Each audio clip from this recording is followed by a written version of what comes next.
Hello everyone. आज के lecture में हम डिस्कस करेंगे जेईई मेंस में जो न्यूमेरिकल गिट की इंपॉर्टेंट प्रोफाइल वाली प्रॉब्लम्स हैं उन प्रॉब्लम का डिस्कशन लेंगे, है ना। तो देखिए फर्स्ट क्वेश्चन आपको दिख रहा है और ये क्वेश्चन बेस्ड है आपका एप्लीकेशन ऑफ डेरिवेटिव पर। तो देखिए इस क्वेश्चन में क्या गिवन है। एफ एक्स एक फंक्शन कंडीशनली डिफाइंड फंक्शन है। वन के पीछे एक्स प्लस वन है, वन के आगे डेफिनेशन है parabola x square minus x plus three और वन पर वैल्यू है लैम्डा।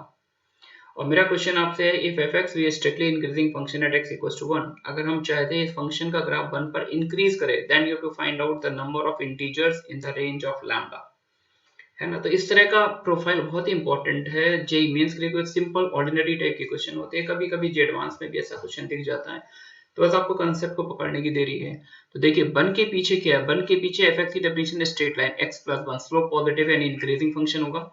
और वन के आगे जो एफ की डेफिनेशन है that is actually A branch of parabola x square minus x plus three, है ना।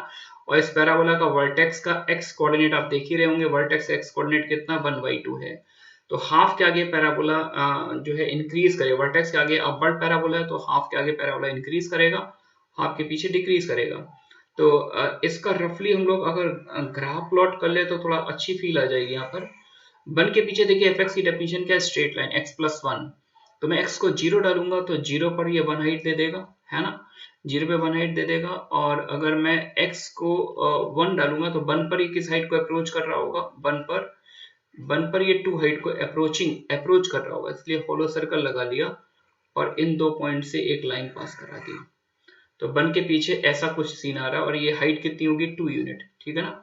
वन के आगे ग्राफ कैसा है, पैराबोलिक कर्व है, इसका वर्टेक्स हाफ पर आएगा, यानी वर्टेक्स के आगे जो होगा ग्राफ वो इंक्रीज करेगा। तो अगर हम यहाँ पर वन के जस्ट आगे फंक्शन की वैल्यू निकालने की कोशिश करें तो 3 plus one minus one that is 3। तो वन के जस्ट आगे जब जाएंगे तो ग्राफ की हाइट जो होगी वो 3 से स्टार्ट होगी और ग्राफ क्या होगा, पैराबोलिक शेप आएगी ग्राफ में, समथिंग लाइक दैट, ऐसा कुछ, है ना। ये 3 हो गया। अब हम और वन पर वैल्यू क्या आ रही है, लैम्डा आ रही है, तो यानी वन पर जो डॉट आएगा वो बीच में कहीं पर होना चाहिए, बिकॉज हम चाहते हैं फंक्शन का ग्राफ इंक्रीज करे। स्ट्रिक्टली इंक्रीजिंग का मतलब होता है जस्ट आगे जाए तो बड़ी वैल्यू मिले और जस्ट पीछे आए तो छोटी वैल्यू मिले। यानी ये जो गैप, ये जो जंप दिख रहा है ग्राफ में, तो इस जंप के बीच में ही कहीं ना कहीं पर लैम्डा होना चाहिए, है ना। तो इसके जस्ट पहले हाइट 2 आ रही है, इसके जस्ट आगे हाइट 3 आ रही है, तो लैम्डा किस रेंज के अंदर लाई करना चाहिए, 2 से 3, क्योंकि ग्राफ इंक्रीज कर रहा है। तो ये तो लैम्डा की सारी रियल वैल्यूज हो गई, बट इस क्वेश्चन मैंने आपसे पूछा था you have to find out the number of integers in the range of lambda, ये लैम्डा की कंप्लीट रेंज आ गई, है ना। तो therefore number of integral values, number of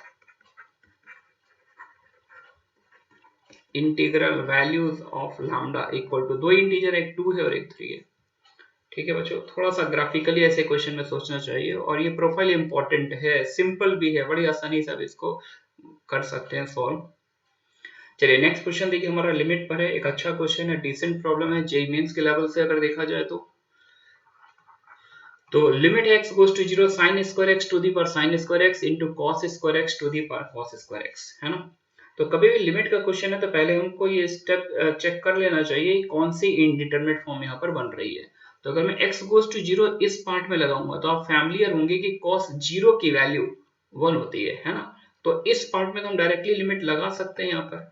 तो ये जो क्वेश्चन जो है इसको थोड़ा सा डाइल्यूट कर लेंगे, बिकॉज cos स्क्वायर x की पावर cos स्क्वायर x, इस पार्ट से मुझे कोई प्रॉब्लम नहीं। जैसे मैं x को 0 डालूंगा cos 0 1 होता है, बेस में 1 बन जाएगा, एक्सपोनेंट 1 आ जाए, 1 की पावर 1 सबको पता होता है यार 1 होता है। तो इट मींस दैट कि अब ये क्वेश्चन सॉल्व करना इक्विवेलेंट है कि सिर्फ और सिर्फ इस पोर्शन पर वर्क करना, sin square x to the power sin square x, और इसकी फॉर्म आप ऑब्जर्व कर ही रहे हैं यार, x को 0 डालोगे sin 0 0 0 to the power 0, variable base to the variable exponent, है ना। तो ये प्रोफाइल आपको सिखाया गया होगा, कभी भी fx to the power gx kind की कोई भी लिमिट हो तो उसको कुछ e की पावर में लिख लेते हैं हम लोग। इसको लिख सकते हैं e to the power sin square x into ln of sin square x, है ना। और इसका आंसर हो जाएगा e to the power l, जहां पर मैं l किसको बोल रहा हूँ, ये जो फंक्शन एक्सपोनेंट में दिख रहा है इसकी लिमिटिंग वैल्यू को l बोल रहा हूँ। इसको मैं अलग से सॉल्व कर लेता हूँ नाउ।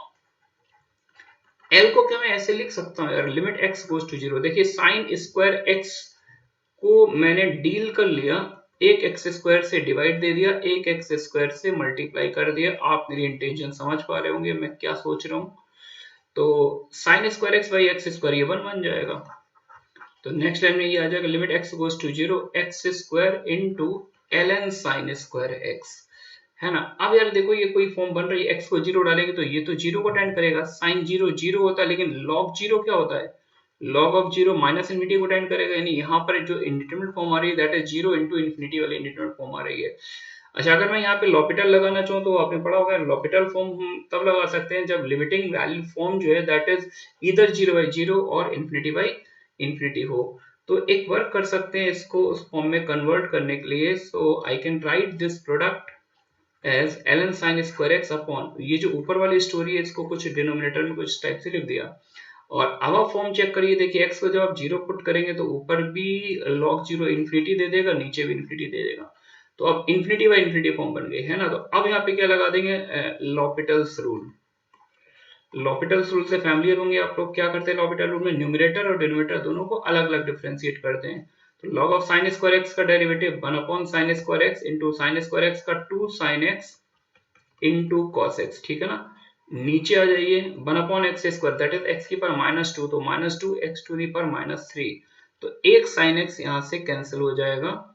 और आई थिंक नेक्स्ट लाइन में मुझे क्या दिखाई देगा, limit x goes to 0, x पर -3 को ऊपर ले जाए तो आई थिंक ये एक्स क्यू बन जाएगा, 2x³ cos x, है ना। सॉरी 2 से 2 तो कैंसिल हो ही रहा था, तो 2 लिखने की कोई रिक्वायरमेंट नहीं है। This can be written as x³ cos x upon sin x, और एक माइनस और आ रहा है, minus of this.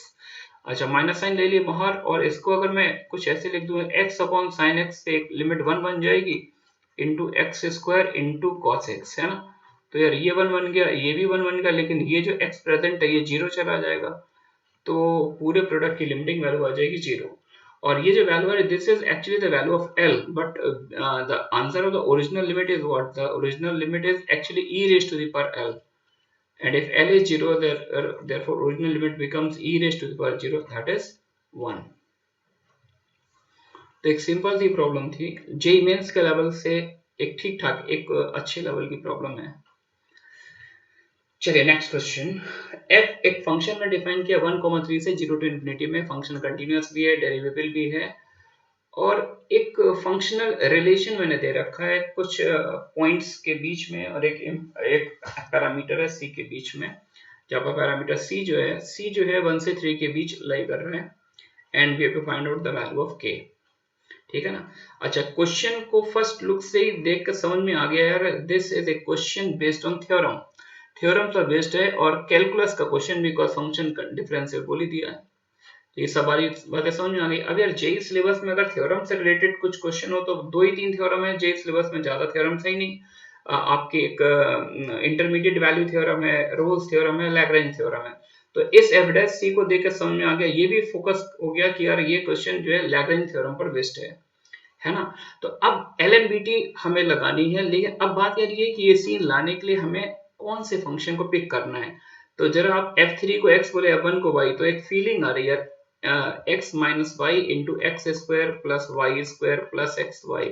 I think ये जानते हैं अब ये किसके फैक्टर होते हैं, x cube minus y cube. तो यहाँ पर कुछ इस तरह की स्टोरी को देखकर हम लोग गेस वर्क कर सकते हैं, सोच सकते हैं कि किस फंक्शन को पिक करें जिससे ये वाली फॉर्म यहाँ पर अपियर हो। तो इसको देखते हुए ये लाइन हमें सजेस्ट करती है that we have to think about a function of this kind let gx equals to fqx, है ना। ये हमने फंक्शन सपोज किया, और fx कंटिन्यूअस और डेरिवेबल है तो ऑब्वियसली fqx भी कंटिन्यूअस भी होगा और डेरिवेबल भी होगा। Use LMBT on gx for x belongs to 1 से 3, है ना। तो g3 minus g1 upon 3 minus 1 equals to g dash c। g3 means what, fq3 minus fq1 upon 3 minus 1 आ जाएगा 2, और g dash c, g dash x की अगर मैं आपसे बात करूं then what is g dash x, 3f square x into f dash x, then what is g dash c, 3f square c into f dash c, ठीक है ना। अब यार ये जो न्यूमरेटर में जो डिफरेंस फॉर्म आ रहा है इसको फैक्टराइज कर दीजिए, तो इसको अपन लिख सकते हैं f three minus f one by a minus b into a square, sorry a square minus b square plus a b. तो f three square plus f one square plus f three into f one, और three two जो ये क्या आ जाएगा 6 into f square c times f dash c, और इसी 6 के प्लेस में यहाँ पर के प्रेजेंट है, तो obviously what is the value of के इज 6।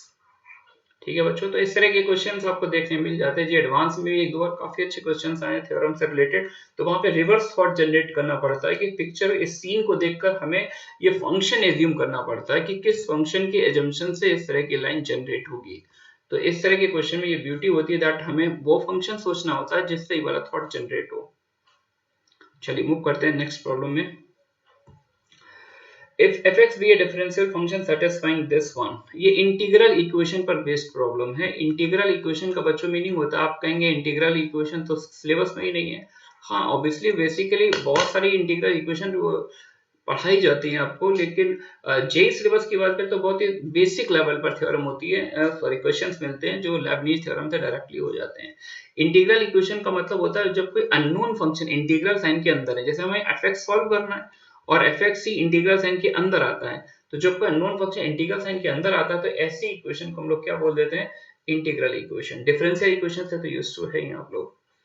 चलिए, तो एक बात तो ये समझ में आ गई कि यहाँ पर इंटीग्रेशन का वेरिएबल क्या है, इंटीग्रेशन की जो लिमिट्स है वो वेरिएबल क्वांटिटी है ना। तो आपको सिखाया क्या होगा, ऐसे केस में अपन डिफरेंशिएट कर देंगे, लेबनीज रूल से मूव करते हैं, differentiating with respect to x. यहाँ पर एक और एक दो फंक्शंस का प्रोडक्ट दिख रहा है, तो प्रोडक्ट रूल लगाएंगे first function as it is into derivative of second, यहाँ पे लगा दीजिए लेबनीज रूल, एफ एक्स आ जाएगा, है ना, plus second function as it is 1 to x f t d t into derivative of second, ये वाला फंक्शन, तो इसका डेरिवेटिव 1 आ जाएगा, प्लस अब ये x का डेरिवेटिव ये 1 आ गया। आई थिंक पहले फर्स्ट लाइन शायद आपकी भी यही ऐसी ही कुछ होती, लेकिन अब यहाँ पर आके कुछ बच्चे थोड़ा सा फंसते हैं कि सर अब इसका क्या करें, ये तो अभी भी पिक्चर में अपीयर हो रहा है और ये तो जब एफ एक्स ही अननोन है तो इस इंटीग्रल को कैसे हम x के फंक्शन के फॉर्म में लेके आएंगे। तो इसके लिए अपन क्या करते हैं, कोई नया वर्क नहीं कर रहे हैं, इसको पेरेंट इक्वेशन की हेल्प से निकाल लेते हैं। देखिए ये पिक्चर यहाँ पर अवेलेबल है, अगर हम चाहें तो इस पेरेंट इक्वेशन के यूज से इस इंटीग्रल वाले पार्ट को ऐसे एलिमिनेट कर सकते हैं। तो with the help of the parent equation I can write this as f x minus x over x, है ना। बस ये वैल्यू आपको उठा के यहाँ पर सब्स्टिट्यूट कर देनी है, कुछ ना कुछ आपको ऐसा मिल जाएगा जो डेफिनेटली आपकी डोमेन में होगा, आप उसको आसानी से हिट कर सकते हैं।